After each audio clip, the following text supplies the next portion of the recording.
Hello everyone, tuning in to Channel 41. I'm Jaylen Brooks, your friendly neighborhood stock analyzer, and I'm thrilled to be here today to dissect a fascinating company, Uber, ticker symbol Uber. Now, looking at the data from Yahoo Finance, Uber's currently priced at $61.18, a noticeable dip from its 52-week high of $87. But here's the kicker. The price-to-earnings ratio stands at a healthy 30.14, suggesting strong earnings relative to its price. Furthermore, FinViz data shows a surge in earnings per share this year, a whopping 108.2% increase. Even more exciting, analysts predict a 31.29% growth in earnings per share next year. With these promising figures, my price target for Uber is $80 in 3 months, $85 in 6 months, and $95 in 12 months. I recommend a strong buy. Emma, what are your initial thoughts on Uber's recent performance and its potential for growth in the autonomous vehicle sector? Well, Jaylen, I appreciate your optimistic outlook, but let's delve a bit deeper into the data. I see from Yahoo Finance that Uber's stock price has been quite volatile recently, fluctuating between $60.23 and $87 in just the past few months. This volatility, coupled with a recent dip to $61.18, warrants a more cautious approach. While the price-to-earnings ratio of 30.14 and the earnings per share growth are indeed positive indicators, we need to consider the bigger picture. The Securities and Exchange Commission filings reveal a substantial increase in Uber's long-term debt, which could impact its financial stability down the line. Additionally, the cost of revenue is growing at a rate similar to revenue, as highlighted by the SEC report, which could put pressure on profit margins. Furthermore, FinViz data shows a negative performance trend over various periods, from 1 week, 15.22% to 1 year, 2.05%. Taking all of this into account, I'm predicting a more conservative growth trajectory. I see the stock potentially reaching $70 in 3 months, $75 in 6 months, and $85 in 12 months. Given the current market conditions and Uber's financial position, I would recommend a hold rating for now. Emma, I hear your concerns about Uber's recent volatility and debt situation. However, I think the market is underestimating Uber's potential for explosive growth, especially in the burgeoning autonomous vehicle sector. Look, the partnership with WeRide to launch robotaxi services in Abu Dhabi, as reported by FinViz, is a game changer.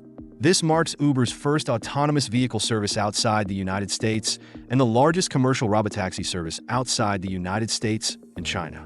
This strategic move positions Uber at the forefront of the global autonomous vehicle revolution, and this isn't just hype. This is real, tangible progress. Plus, the expanded partnership with Toast, also reported by FinViz, to boost delivery reach for restaurants in the United States, is another sign of Uber's commitment to innovation and expansion. While the debt is a factor, Uber's free cash flow, as per the Securities and Exchange Commission report, has improved significantly, reaching $5.189 billion. This financial strength gives them the flexibility to manage debt and invest in future growth. I still firmly believe in a strong buy recommendation. Jaylen, while I acknowledge the potential of the autonomous vehicle sector and the partnership with WeRide, I still maintain a more cautious stance. The robotaxi market is still in its nascent stages, and the profitability and scalability of these ventures remain uncertain. The expansion of the partnership with Toast, while positive, doesn't fully offset the financial risks highlighted in the Securities and Exchange Commission report. The substantial increase in Uber's short-term investments, primarily in corporate bonds, raises concerns about the risk profile of these investments. Moreover, the increase in accrued and other current liabilities adds to the complexity of their short-term obligations. While the improved free cash flow is a positive sign, it's crucial to see how Uber manages its debt and cost management in the long run. I still recommend holding the stock until we see more concrete evidence of sustainable growth and profitability in the autonomous vehicle and delivery sectors. Emma, I understand your cautious approach, but I see Uber as a company poised for a major breakout. The autonomous vehicle market is not just nascent. It's the future of transportation, and Uber is strategically positioning itself to lead the charge. The WeRide partnership is not just about robot access. It's about establishing a global presence in the autonomous vehicle ecosystem. Uber's improving free cash flow, along with a forward price-to-earnings ratio of 25.73, as per FinViz, indicates a strong potential for growth. The analyst consensus, also from FinViz with a target price of $90.89, further reinforces my bullish outlook. So, while I respect your hold recommendation, I maintain my strong buy rating for Uber. Folks, I've thoroughly enjoyed this lively discussion on Uber stock. I'm Jaylen Brooks, signing off. And don't forget to follow Channel 41 and like and subscribe for more insightful stock analysis.